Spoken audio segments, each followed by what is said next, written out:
जिंदगी की आपाधापी में ऐसी कितनी छोटी छोटी खुशियां होती हैं जिन्हें हम नजरअंदाज कर देते हैं। हम हमेशा या तो बीते हुए कल में जी रहे होते हैं या आने वाले कल की ओर भाग रहे होते हैं। प्रेजेंट मोमेंट में जीने वालों की तादाद बहुत कम या ना के बराबर होती है।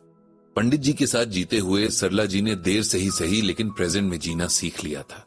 डॉक्टर्स का कहना था कि पंडित जी के पास अब बहुत ज्यादा टाइम नहीं है, लेकिन सरला जी ने अपने मन में बहुत पेशेंस रखा था। वे समझती थीं कि शरीर है तो एक दिन इसने खत्म भी होना ही है, और किसका शरीर कब खत्म होगा ये कौन जान सकता है। कभी कभार उनका मन भी बेचैन होता है। इतने सालों का साथ छूट जाने का डर भी मन के दरवाजे पर दस्तक देता है, लेकिन वे फिर खुद को संभाल लेती हैं। इतने सालों से पंडित जी के साथ गीता ज्ञान सुनते हुए कहीं न कहीं उनके मन को वो मजबूती भी मिल चुकी है जो इंसान को हर मुश्किल टाइम में संभाल लेती है। कभी कभी उन्हें लगता है जैसे समय ठहर सा गया है। पहले सब कुछ एक शेड्यूल के हिसाब से चलता था। आज यहाँ गीता ज्ञान सेशन के लिए जाना है, कल वहां जाना है। हफ्ते भर पहले से, कभी कभी तो महीनों पहले से तय हो जाता था। लेकिन अब टाइम ही टाइम है। सरला जी ने तय किया है कि जितना भी टाइम है उसमें वे खुद भी गीता ज्ञान पढ़ेंगी और पंडित जी को भी सुनाएंगी। गीता ज्ञान ने ही उनके मन को इतनी स्ट्रेंथ दी है कि वे इस मुश्किल सिचुएशन में भी डट कर खड़ी हैं। पंडित जी जब कभी कभी उन्हें भूल भी जाते हैं, कई पलों तक उनके चेहरे को ऐसे देखते हैं जैसे किसी एकदम अजनबी को देख रहे हों।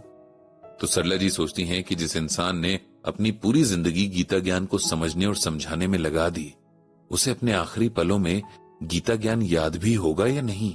सरिता जी को वो टाइम भी याद आता है जब पंडित जी ने श्रीमद् भगवत गीता को पढ़ना शुरू किया था। शुरू में उन्हें बहुत उलझन होती थी क्योंकि बहुत कुछ समझ नहीं आता था। एक बात के, एक श्लोक के कई कई मतलब निकलते थे और ऐसे में उन्हें बहुत बेचैनी रहती थी कि कौन उन्हें ये सब समझाएगा। धीरे धीरे गीता उनमें खुद ब खुद एक ठहराव ले आई थी। उन्होंने सीखना जारी रखा, लेकिन किसी नतीजे पर पहुंचने की जल्दी में नहीं, सीखे हुए को अपनी आत्मा तक उतारने के पेशेंस के साथ। सरला जी को यही सब सोचते हुए वो दिन भी याद आया जब किसी बहुत अपने ने पंडित जी के गीता पढ़ने का मजाक भी बनाया था। जब पंडित जी ने गीता ज्ञान को समझने में अपना पूरा मन लगा दिया, तब उन्हें एक बात समझ आई कि जैसे हर जरूरी काम को हम प्रायोरिटाइज करते हैं, उसी तरह इसके लिए भी उन्हें अलग से टाइम निकालना पड़ेगा और रोज एक शेड्यूल को फॉलो करना पड़ेगा। ये नहीं कि आज टीवी देखने का टाइम नहीं है तो गीता पढ़ ली, आज कहीं घूमने जाना है तो गीता पढ़ना पोस्टपोन कर दिया। पंडित जी ने रोज सुबह 4 बजे का टाइम अपने गीता ज्ञान पाठ के लिए फिक्स किया और उसी हिसाब से फिर अपने शाम के शेड्यूल को एडजस्ट किया। जल्दी जागने के लिए जल्दी सोना जरूरी है, इसीलिए उन्होंने अपने काम थोड़ी जल्दी से निपटा कर जल्दी सोना शुरू कर दिया और फिर उनकी लाइफ में एक नहीं बहुत सारे अच्छे चेंजेस आए। बहुत लोगों की आदत होती है कि वे अपने काम और अपनी लाइफ के अलावा हर किसी की लाइफ में इंटरेस्ट रखते हैं। ऐसे लोग सबके आसपास होते हैं, पंडित जी के भी थे। उनकी लाइफ में ये रोल उनके मौसेरे भाई यानी कजिन प्रमोद जी का था। एक बार किसी क्लोज फैमिली फंक्शन में सबका मिलना हुआ था। प्रमोद जी ने जब देखा कि पंडित जी वहां भी सुबह सुबह उठकर अपना गीता पाठ कर रहे हैं तो उन्हें ये बात समझ नहीं आई। जब सब लोग एक साथ बैठकर ब्रेकफास्ट कर रहे थे तो उन्होंने इस बात को लेकर पंडित जी का इनडायरेक्टली मजाक बनाना शुरू कर दिया। उनके हिसाब से ये सब बृजभूषण जी यानी पंडित जी का दिखावा था और कुछ दिनों की सनक थी। सब लोग भी उनके मजाक में शामिल हो गए, क्योंकि ये तो हमारी सोसाइटी की मेंटालिटी होती ही है कि जहां किसी को नीचा दिखाना हो वहां सब एक साथ हो जाते हैं और जहां किसी की तारीफ करनी होती है वहां सब पीछे हो जाते हैं। उस दिन सरला जी को बहुत बुरा लगा था। बुरा लगने के पीछे कई वजहें थी और सबसे बड़ी वजह ये थी कि प्रमोद जी का पंडित जी ने बहुत साथ दिया था। कुछ साल पहले वे बहुत बीमार हुए थे। कई दिन तक उन्हें हॉस्पिटलाइज्ड होना पड़ा था और इसी वजह से उनकी जॉब भी चली गई थी। इस टाइम पर पंडित जी ने उन्हें न सिर्फ फाइनेंशियली बल्कि हर तरह से सपोर्ट किया था। उनके साथ हॉस्पिटल में रहे, फिर उनकी जॉब ढूंढने में हेल्प की। आज जब प्रमोद जी उस बात के लिए, जो कि एक बहुत अच्छी बात थी, इस तरह सबके आगे पंडित जी का मजाक उड़ा रहे थे तो ये बात सरला जी को बहुत चुभ गई थी। पूरे फंक्शन में वे फिर अधूरे मन से शामिल हुई। पंडित जी इस बात को समझ गए थे, लेकिन फंक्शन के दौरान वहां इतनी भीड़ भाड़ थी कि उन्हें सरला जी से पूछने का मौका ही नहीं मिल पाया था। घर वापसी में पंडित जी ने जब सरला जी से उनकी परेशानी की वजह पूछी तो उन्होंने साफ साफ बता दिया कि प्रमोद जी के बर्ताव से उन्हें बहुत दुख पहुंचा है। उन्होंने आगे कहा कि बाकी लोगों को भी इसमें शामिल नहीं होना चाहिए था, लेकिन प्रमोद जी से उन्हें इस तरह के व्यवहार की आशा नहीं थी। उनके लिए आपने क्या नहीं किया था? उनकी हर तरह से मदद की थी। तब वे लोग कहीं भी नहीं थे जो आज उनके अच्छे टाइम में उनके साथ मिलकर पंडित जी का मजाक बना रहे थे। पंडित जी सरला जी की बात समझ रहे थे, इसीलिए उन्होंने बहुत प्यार से उन्हें समझाया। पंडित जी ने कहा कि सरला जी, मुझे प्रमोद से कोई शिकायत नहीं है और ना ही उसके साथ मेरा मजाक बनाने वाले किसी भी इंसान से है। मैं अगर गीता पाठ करता हूं और लोगों को ये दिखावा या कुछ और भी लगता है तो ये मेरे लिए न तो दुखी होने की बात है, न ही बुरा मानने की।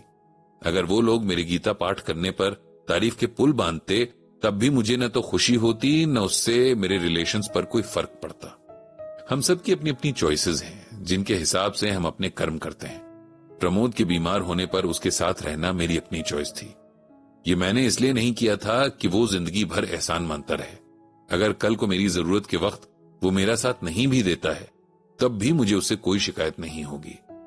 अगर हम ये सोचकर मदद का काम करें कि हमारे ऐसा करने से अगला इंसान हमारा कर्जदार हो जाएगा तो फिर ऐसी हेल्प करने का कोई फायदा नहीं है। पंडित जी ने सरला जी को आगे बताया कि गीता ज्ञान से इंसान सबसे पहले यही सीखता है कि कैसे अपने मन को हर सिचुएशन में एक जैसा शांत और स्टेबल रखना है। उन्होंने फिर सरला जी को श्रीमद् भगवद गीता से ये श्लोक सुनाया। निर्माण मोहा जित संग दोषा अध्यात्म नित्या निवृत्त कामाह द्वंद्वैर विमुक्ताः सुख दुख संगैर गच्छन्त मूढ़ा पदम अव्ययम तत्। यहां भगवान कह रहे हैं कि जिनका मान मतलब ईगो और मोह खत्म हो गया है, जिन्होंने अटैचमेंट्स की फीलिंग को जीत लिया है, जिन्होंने परमात्मा के स्वरूप को अपना मान लिया है और जिनकी इच्छाएं पूरी तरह से खत्म हो गई हैं, वे सुख दुख जैसी बातों से परे होकर अंत में मुझे पा लेते हैं। इसे सिंपल वर्ड्स में ऐसे समझना चाहिए कि भगवान बता रहे हैं कि एंड में किसे मुक्ति मिल पाती है, या फिर अगर हम मुक्ति चाहते हैं तो उसके लिए हमें क्या करना चाहिए। भगवान कहते हैं कि सबसे पहले अपना ईगो छोड़ना होगा। मैं ये हूं, मैं वो हूं, मैंने ये किया है, मैंने वो किया है, ये सब बातें हमारे ईगो की निशानियां हैं और जहां ये होता है वहां भगवान नहीं हो सकते हैं। अटैचमेंट्स भी हमें सिर्फ कमजोर ही बनाते हैं, इसीलिए हमें खुद को इमोशनली डिटैच रखना होगा। भगवान को अपना सब कुछ समर्पित कर देने वाले और अच्छे बुरे में एक जैसा रहने वाले ही अंत में भगवान के चरणों में जगह बना पाते हैं। इस बात को याद करते हुए सरला जी ने भगवान से प्रार्थना की कि वे उन्हें भी इतनी शक्ति और समझ दें कि वे गीता ज्ञान को अपनी जिंदगी में उतार सकें।